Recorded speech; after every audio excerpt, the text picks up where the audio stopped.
Bonjour et bienvenue dans ce point bourse du 14 septembre 2022. Je rappelle que les informations et analyses données sur cette chaîne sont données à titre indicatif et ne peuvent pas être considérées comme un conseil en investissement. Investissement en bourse est risqué, vous êtes responsable de tous les investissements que vous faites.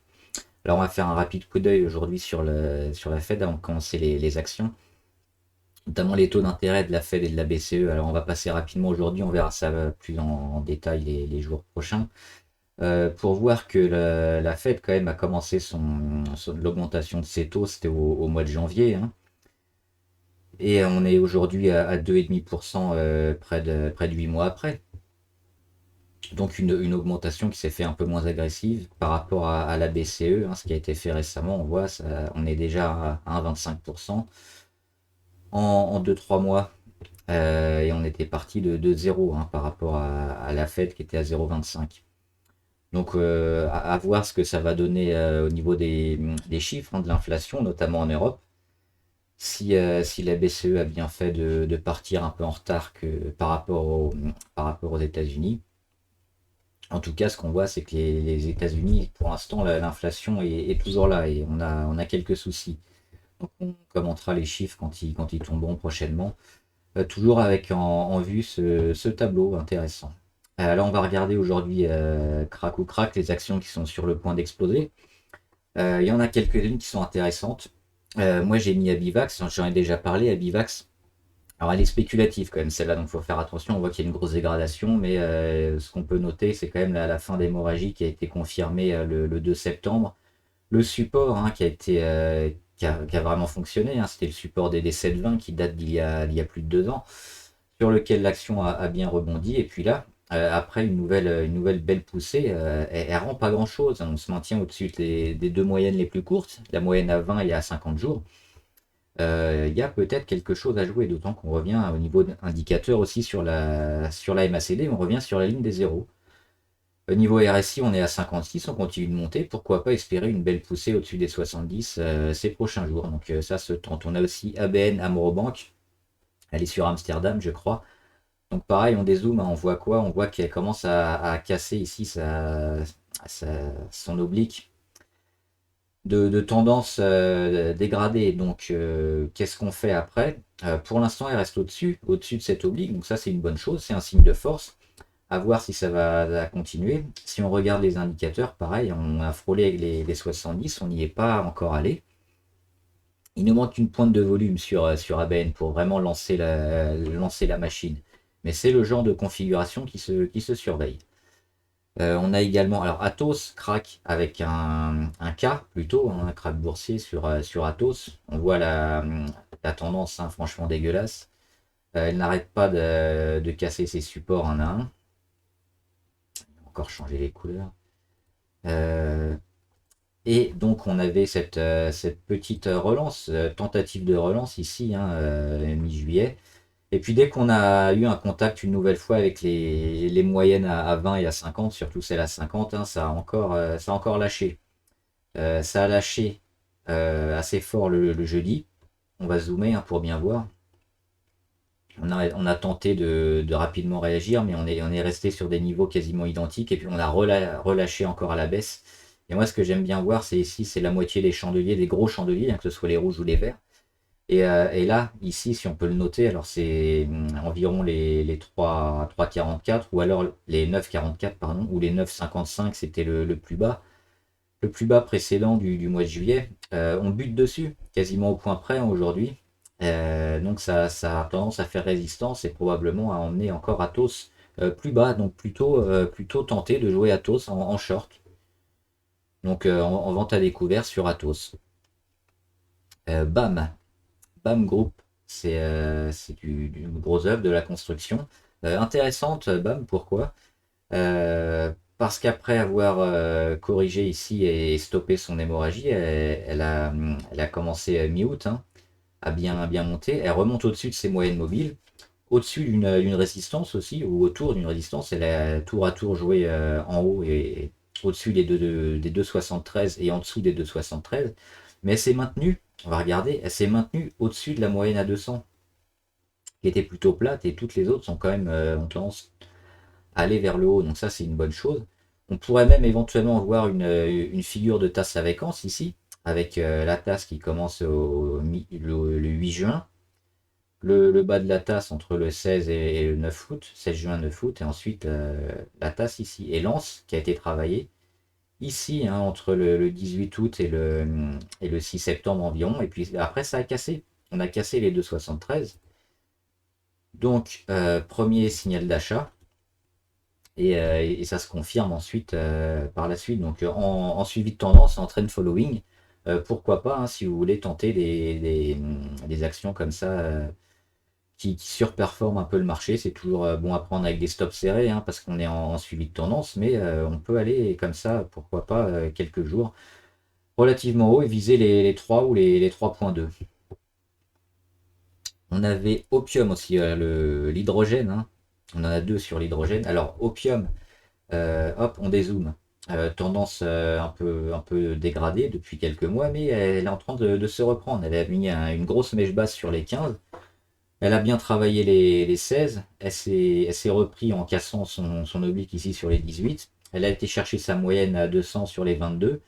Le petit point négatif pour moi, c'est que ça fait un moment quand même qu'on est en surachat. On dépasse les 70 niveau RSI depuis le 11 août. Ça fait quasiment un mois qu'on est en surachat et on fait des belles journées quand même. Puisqu'on est, hop, on est ici, on était sur les 20, on se rapproche des 22-23. On est à 23,60, mais il n'y a pas des gros chandeliers énormes comme on pourrait s'y attendre ici, par exemple, à plus 5%. On prend régulièrement, mais ça manque quand même de grosses journées. Donc c'est pour ça que le prendre maintenant, c'est pas forcément très bon. On a quand même des beaux pics de volume. Ça, c'est intéressant sur Opium. Et moi, je verrais plutôt une congestion ici sous les 24. Donc il faudra vraiment casser les 24. Entre les 24 et les 21,8, on a une sorte de congestion qui est toujours intéressante, hein, parce qu'on est au-dessus de toutes les moyennes. Donc plutôt favorable, mais la porte d'entrée n'est pas idéale. À l'inverse d'hydrogène refueling. Hydrogène refueling, hop, ils ont une petite résistance ici à 24,80 qu'ils ont réussi à casser. Et là, c'est pareil, on pourrait presque aussi avoir la tasse à équence, mais version Picasso aussi, parce que la tasse, elle est un peu en zigzag.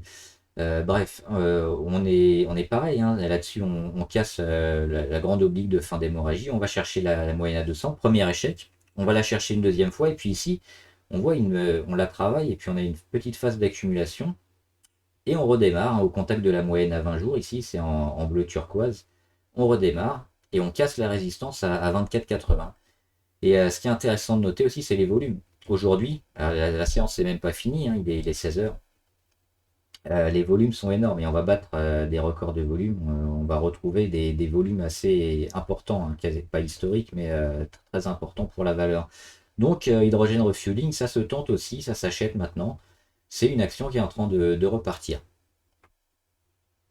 National Energy Services Reunited. L'énergie, hein, comme d'habitude, c'est vraiment les valeurs stars du moment. Je vous en ai parlé pendant pas mal de temps. Qu'on devait surveiller. Quoi, cette oblique ici qui a cassé aujourd'hui, qui est en train de bien casser. Sur les 7, 7,15, 7,20 environ. Là, on est à 7,42. On avait une belle zone ici d'accumulation, hein, de congestion. Et puis là, c'est en train de partir. Pareil, niveau indicateur, on a encore pas mal de marge. On verra les volumes ce soir, hein, parce que là, ça vient d'ouvrir depuis à peine, depuis moins d'une heure. Mais on est potentiellement en train de stopper la tendance à la baisse et de reconstruire quelque chose, parce qu'on on a même cette petite figure-là, hein, sur énergie. Hop. Donc on voit un nouveau canal haussier qui est en train de se créer pour annihiler l'ancien qui est beaucoup plus long, beaucoup plus important dans le temps et en termes de prix aussi. Donc on est en train d'avoir pas un retournement et pas loin, hein, sur National Energy. Donc c'est une des valeurs que je préfère en ce moment. C'est vraiment celle-là sur laquelle moi personnellement j'ai investi pas mal. On a aussi SES. Hop, elle n'est pas là, SES. Est-ce qu'elle est ici? Elle est là, SES. Alors, SES, elle revient sur un support ici, le support des 6, 35 environ. On voit que ça a vraiment bien fonctionné, hein. Mois de novembre 2021, on a même fait une mèche là en décembre 2021, on l'a retravaillé février 2022, mars 2022. C'était ce support ici. Et là, on y revient. Après une grosse explosion, certainement survalorisée, hein, sur les 9. On revient sur les 6. Alors, pas acheter tout de suite. On attend quand même que ça reprenne, qu'il y ait des signes de reprise, parce que là, elle est en mode on casse tout vers le bas. Mais on est sur un support vachement intéressant, le support des 6,35. Donc si ça revient, euh, peut-être se placer, à surveiller. Et enfin, on finit avec Dassault Aviation. Dassault Aviation, elle est en train de lâcher un peu. On surveille ici cette zone avec la moyenne à 200. Elle est en train de la lâcher, donc on peut lui laisser quand même une journée ou deux, parce qu'on peut très bien réagir demain, hein, et puis toujours se maintenir autour des 129, 129, 130. Mais si on vient à dégrader les 128 et les 127, attention, d'autant que là on vient de passer aujourd'hui sous les 30 niveau RSI, on est à 29. Donc s'il n'y a pas une réaction très rapide sur Dassault Aviation, ça peut lâcher et lâcher assez fort. Donc si vous êtes en position, attention. Et on finit avec M6 et Métropole TV. C'est aussi... Hop, elle est où? Elle est là. Métropole TV, c'est aussi une action plutôt intéressante. Pourquoi? Parce qu'elle vient de casser, hein, récemment, avec un petit pic de volume pas énorme, et on a stoppé l'hémorragie. On sait qu'elle essaye de se rapprocher de TF1, donc TF1 aussi, mais je trouvais que le graphe de M6 était plus parlant que celui de TF1. On revient tester ici la moyenne à 50, et on est en train de la tenir, parce que ce qui est intéressant de noter, c'est une fois qu'on a fait le breakout, qu'est-ce qui se passe? Qu'est-ce qu'on rend? Et là, on voit qu'on rend quasiment rien. Le breakout, il s'est fait ici sur les 13, on va arrondir, hein, sur les 13. On a méché vers le bas à chaque fois, mais on n'en rend pas. On se maintient au-dessus de la moyenne à 50, et on n'est pas plus bas que la fin de journée du breakout qui a montré l'explosion sur Métropole TV. Donc ça, c'est un vrai signe de force. Certainement pas mal d'accumulation sur ces niveaux-là, avant de construire et d'aller un peu plus haut. Les volumes aussi, les volumes plutôt intéressants, hein, ces derniers jours. Niveau indicateur, on est très bon, on voit la belle explosion. La MACD, on revient bientôt sur la ligne des zéros. Pas de surachat, donc pareil, on a encore pas mal de marge, hein, sur ce genre de type pour aller chercher les 70 niveau RSI avant de monter les stops. Voilà, j'espère que la vidéo vous a aidé.